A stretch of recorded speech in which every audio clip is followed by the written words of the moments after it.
আসসালামু আলাইকুম রহমতুল্লাহ। আমরা দেখতে পাচ্ছি বিভিন্ন রকম শিক্ষার্থীদের যাদের বাবা একটু অসহায় বা প্রবাসী, এরকম বিভিন্ন ক্যাটাগরির সন্তানেরা বাবার সন্তানেরা বৃত্তি পায়। কিন্তু যে বাবাটা কৃষক, যে রাত নাই দিন নাই পরিশ্রম করে, রোদ নাই বৃষ্টি নাই সব কিছু একাকার হয়ে পরিশ্রম করে, রোদে পড়ে বৃষ্টি ভিজে যে ফসল ফলায়, তার ছেলে তার সন্তান কিন্তু কোনো শিক্ষাবৃত্তি পায় না।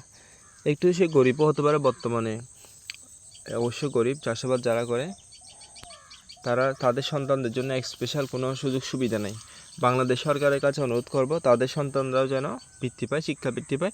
যারা চাষাবাদ করে, নিজের ধান চাষ হোক, বন্যের জমি বর্গানি হোক, যারা চাষাবাদ করে তাদের জন্য যেন এক্সট্রা বৃত্তি দেওয়া হয়, সেটা আমরা কামনা করছি।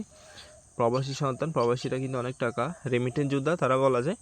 তারা অনেকে কষ্ট করে, অনেকে অনেক সফল হয়েছে, আবার অনেকে কোনো সফল হতে পারে নাই। তাদের দেওয়া হোক, সমস্যা নেই। যারা একটু অসহায়, এতিম, বিভিন্ন রকম ক্যাটাগরিদের প্রতিবন্ধীদের দেওয়া হয়, এটা সমস্যা নেই। কিন্তু যারা কৃষকের সন্তান, ওদের একটা কার্ড দেওয়া হোক, ওদের শিক্ষাবৃত্তি দেওয়া হোক, সেটা আমরা চাই। ওরা দিনে আনে দিনে খায়, নুন আনতে পান্তা ফুরায় আমাদের কৃষকেরা।